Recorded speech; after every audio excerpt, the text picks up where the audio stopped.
Bonjour et bienvenue sur Cocotte TV pour une nouvelle vidéo de présentation. Je vais nous en parler console portable avec MSI et la Klo A1M qui a depuis sa sortie reçu de nombreuses mises à jour pilote et BIOS par Intel et par MSI, et ça lui fait quand même du bien parce que, on le sait, au lancement de la console, c'était assez catastrophique. Les performances par rapport à son tarif de 799 € n'étaient tout simplement pas à la hauteur de la concurrence.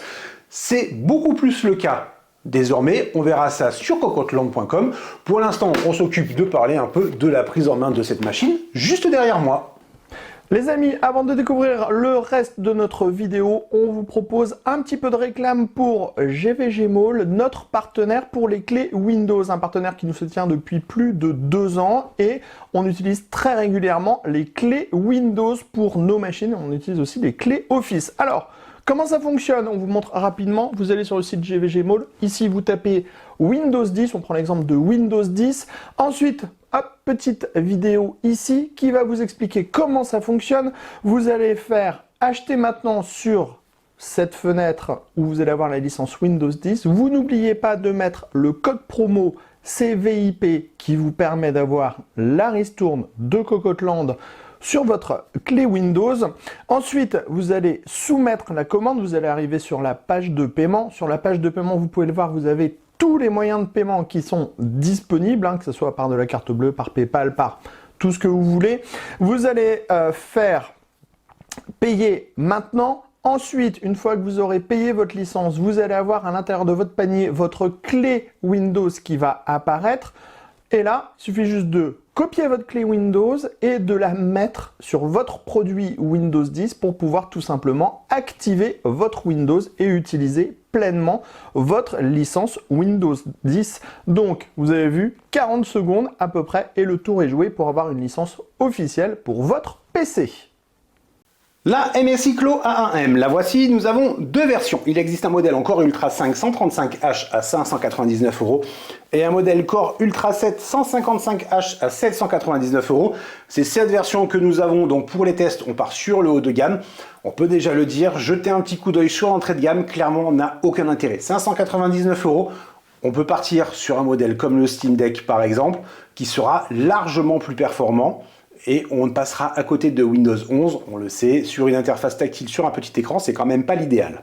Quelques petites différences sur la partie processeur. En revanche, sur la partie carte graphique intégrée, nous avons 8 cœurs XE à 2,2 ou 2,25 GHz. Donc là-dessus, ça change pas grand-chose.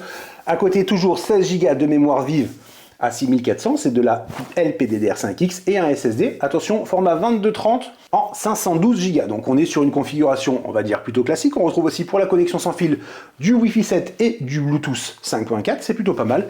Et sur le dessus, ici nous avons un port USB 4 qui fera le travail si on a besoin de brancher quelque chose, comme le chargeur bien entendu.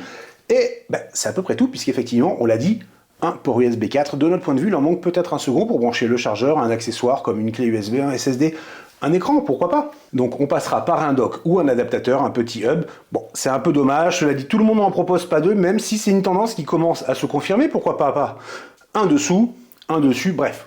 Là-dessus, chacun aura son avis sur la question. En revanche, ce qui est intéressant, c'est que sur la partie gaming, MSI passe sur du full all pour les joysticks et les gâchettes qui sont à l'arrière. Ça, c'est une très bonne chose. En revanche, voilà, les joysticks, de notre point de vue, ils glissent un peu. La texture n'est pas texturée.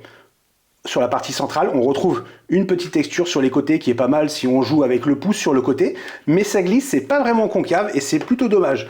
Au niveau du D-pad, la croix directionnelle est assez molle. Quand on appuie dessus, ça permet de faire des diagonales assez facilement, mais on a aussi le doigt qui glisse un peu. Alors là, c'est vraiment un avis personnel. C'est pas la meilleure croix qu'on peut trouver sur le marché, mais elle fait largement le travail, même sur un jeu qui demande de la rapidité et de la précision, c'est important. À droite, on retrouve nos boutons A, B, X, Y avec un éclairage, mais alors c'est sympa d'avoir un éclairage, mais il est quand même un peu trop léger de notre point de vue par rapport tout simplement au halo que nous avons sous les joysticks, c'est vraiment dommage.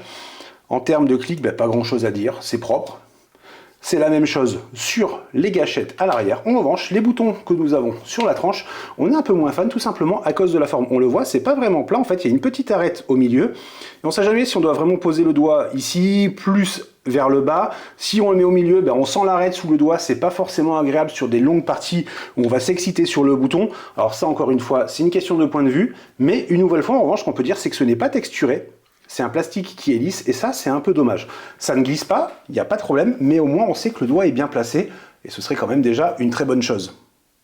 Bien entendu, on retrouve quelques raccourcis autour de l'écran. Nous en avons 4. Le principal, ça va être celui-ci qui va permettre d'afficher un menu personnalisable, bien entendu, pour la gestion de la console.